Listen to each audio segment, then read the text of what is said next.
ये आपकी गेंद है, लेकिन अब यहाँ आए हो तो आपको मेरे साथ संबंध स्थापित करना होगा, मेरे से आपको अपना लगाव बनाना ही होगा। मैं आपके साथ अनन्य अपनी भक्ति दर्शाती हूँ, प्रेम दर्शाती हूँ, प्यार दर्शाती हूँ, आपको मुझे स्वीकार करना पड़ेगा। वहाँ उस कन्या के प्रेम में उलझ जाते हैं और उधर थोड़ी देर में नागिन आ जाती है और पुकार करती हुई ये कौन व्यक्ति मेरे यहाँ पर आ गया है, और उसने उनको जो ही डसने की कोशिश की। श्री कृष्ण ने उनको अपने बल से पकड़ करके उसके नाक को नाक देते हैं और वहीं पर बंधन में डाल देते हैं। फिर वहां से मुक्त होकर के लोग किस तरह से वो कृष्ण बाहर आते हैं। उस समय में यशोदा भी वहां पर उपस्थित होती है, सारे ब्रजवासी चले आते हैं, मित्र लोग भी अबुला जाते हैं, अब तक कृष्ण नहीं आए, इतनी देर कैसे लग गई, पता नहीं उस नाग ने कोई अनुचित तो नहीं कर लिया है। कई तरह के संदेह मन में संजोते हुए लोग चिंता कर रहे हैं, कृष्ण का क्या होगा, कैसे वो बाहर आएगा। इस बात को यशोदा माता अपने पुत्र को सूचित करते हुए कहती है, यह खड़ी यशोदा मात दया दिखलाओ, झटकारी दय से कृष्ण पारने आओ, झटकारी दय से कृष्ण पारने आओ। तुम गेंद खेलने काज यहाँ पर आए, ग्वालों की टोली सुंदर संग में लाए, नित यमुना तट पर अगर खेल रचाओ, झटकारी दय से कृष्ण पारने आओ। इस काली दह में नाग कालिया भारी, डरते सारे पशु पक्षी सभी नर नारी, क्यों गए अकेले मुझको आन बताओ, झटकारी दह से कृष्ण पारने आओ, झटकारी दह से कृष्ण पारने आओ। ओ लाल नगीना मेरे प्राण प्यारे, तुम मेरे गले के हार नयन के तारे, इस दुखिया माँ को क्यों इतनी तरसाओ, झटकारी दह से कृष्ण पारने आओ, झटकारी दह से कृष्ण पारने आओ।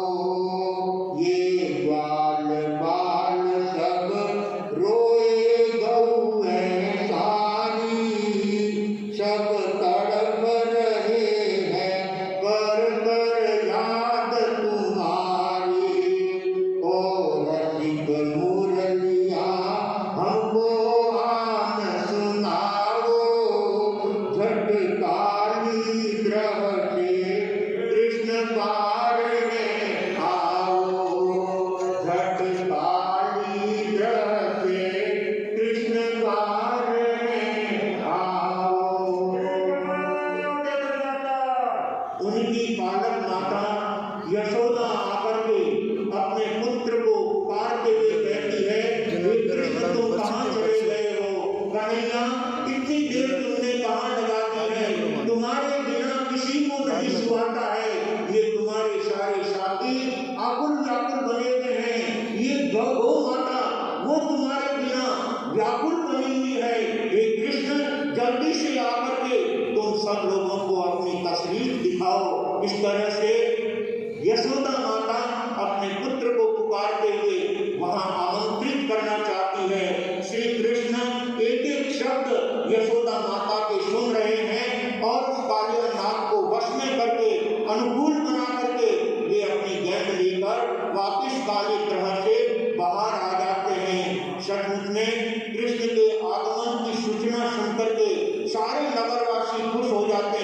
सारे गोकुलवासी बड़े आनंद में झूम जाते हैं। अरे मित्र, तुम कहाँ चले गए थे? हमें बड़ी व्याकुलता हो रही थी, बहुत मन में ग्लानि हो रही थी कि हमने तुमको अकेले वहां पर कैसे भेज दिया। हमारी गलती को माफ करोगे, क्षमा करोगे? इस तरह से अपने मित्र के साथ वे क्षमा याचना करते हैं, उनसे माफी मांगते हैं। यशोदा अपने बालक कृष्ण को देख करके अपने गले से लगा देती है, हृदय से लगा देती है। ये पुत्र, तुम्हारी थोड़ी सी दूरी भी हमारे लिए बहुत परेशानी का कारण बन जाती है। इस तरह से हमसे दूर मत हुआ करो। पूरे गोकुलवासी कृष्ण से अपने आप के साथ नाता जोड़ते हुए, कृष्ण के प्रति अपनी हार्दिक मित्रता बताते हुए वे खूब आनंद के साथ उनके साथ रह रहे हैं। और एक समय आता है जब कंस पर विजय प्राप्त करके मथुरा का राज्य भी श्री कृष्ण प्राप्त कर लेते हैं और पूरे मथुरा के अंदर कृष्ण का राज्य होने से सारे नगरवासी बड़े प्रसन्न हो जाते हैं। लेकिन अब तक भी एक कांटा उनके सामने और था, और वो कांटा कोई साधारण कांटा नहीं, जबरदस्त कांटा था जरासंध का।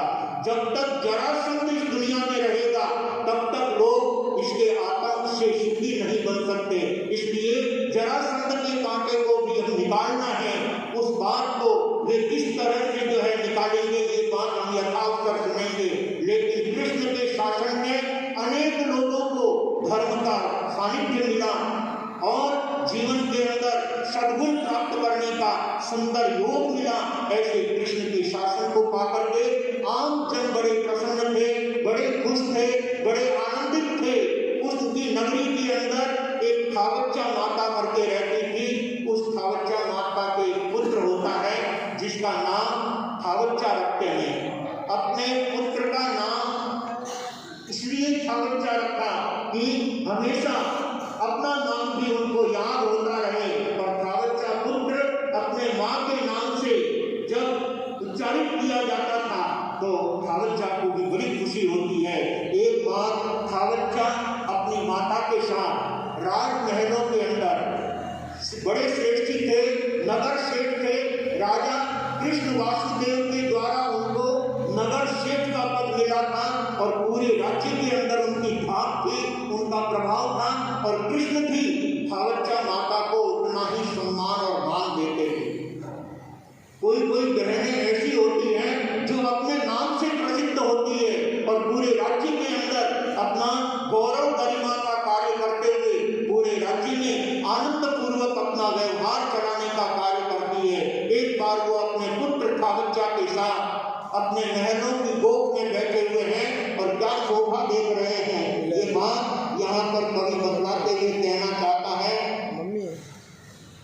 कुंवर थावच्चा मात संग देखा गोख मझा, नाटक जन्म मरण का देखे नजर पशा। थावच्चा पुत्र अपनी माता के साथ महलों के गोखड़े में बैठे हुए नगर की शोभा निहार रहे हैं और उस समय एक प्रसंग उनके सामने उपस्थित होता है। अपने पड़ोस के यहीं पर एक नवजात शिशु का जन्म होता है और जिस जन्म की पड़ोसी बड़ी प्रेम से खुशियां मना रहे हैं। और उन खुशियों को देखकर, उन राग रागिनियों को सुनकर, उन गीतों को सुनकर थावच्चा अपनी माँ से कहता है, बाजा बाज रहा है कब सान जामन को कहते बोलने, बाजा बाज रहा है कब सान जामन को कहते बोलने, सतिया सारी मंगल गावे हर्ष हर्ष मन लाय, बाटे बधाया घर घर धोबा, देखो मायर चित लाल जामन तुम कहते बोलने, नार नारी के आयर आए आवा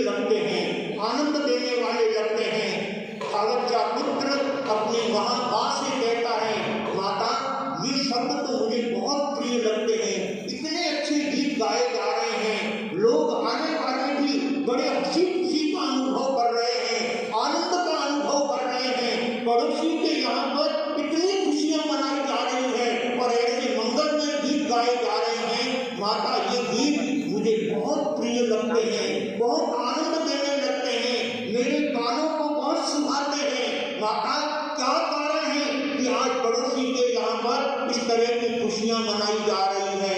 तब खावच्चा माता ने अपने पुत्र की बात का जवाब देते हुए कहा कि पुत्र, पड़ोसी के यहाँ पर अभी अभी नवजात शिशु का जन्म हुआ है और उस पुत्र के जन्म की खुशी मनाते हुए पूरे परिवार के अंदर आनंद मनाया जा रहा है।